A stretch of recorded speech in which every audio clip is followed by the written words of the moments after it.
បាទជំរាបសួរពុកម៉ែបងប្អូនជាទីគោរពជាទីស្រឡាញ់បាទគឺខ្ញុំតាមមកនេះបាទ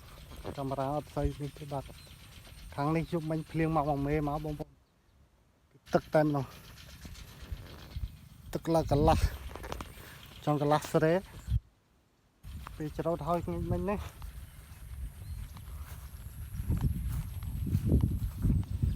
មិនសូវមានទឹកទេរីងអស់រលីមានភ្លៀងទេឥ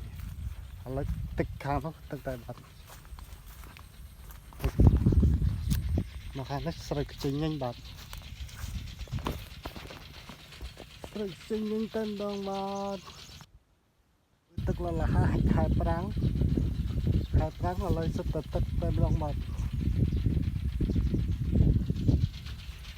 អូហូមិនធម្មតាទេបងប្អូនអើយជាទេសភាពនៅ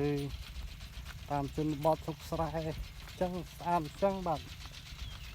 បងប្អូនតាមលភ្លឹងតែម្ដងបាទគឺខ្ញុំកំពុងតែថតកាន់ដៃមកជាហៀងកាន់កាមេរ៉ាដៃមកជាហៀងថតបាទនេះបាទទៅហើយធ្វើដំណើរទៅបន្តិចម្ដងហើយបាទហើយនឹងតនេះចាប់ត្រីជាមួយខ្ញុំបាទនៅខាងនោះបាទពាំងខាងនោះបាទធ្វើដំណើរទៅបងប្អូនហើយទេសភាពកន្លងជុំវិញហ្នឹងបារើបដើហ្នឹងគឺថាជ័យតែម្ដងបាទ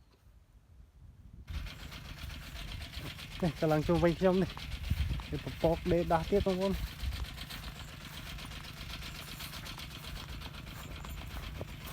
ទៅនេះហើយលំហែកាយ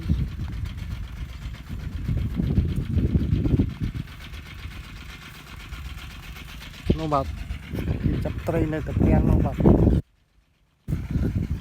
ទៅហើយបងប្អូនទៅហើយ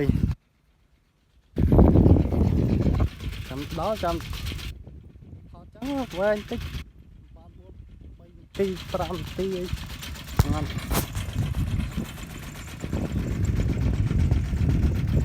បាត់ផ្លេងពេកដល់បាទហើយចាប់ត្រីតែម្ដងបាទ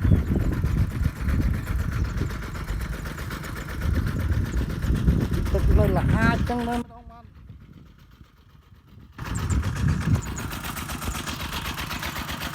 អូចូលស្បាំងនោះ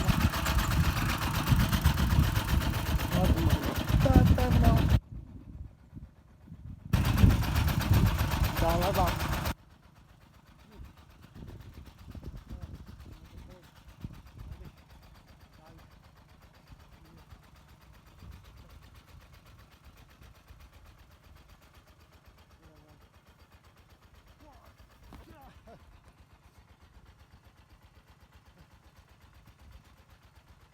ទឹកដល់ទឹកវិញដែរបងចុះមកថតឈលតែម្ដង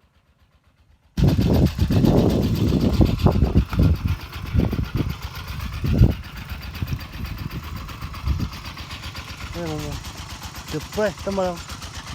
ពេលចាប់ត្រីចាំជួបជាមួយខ្ញុំបាទ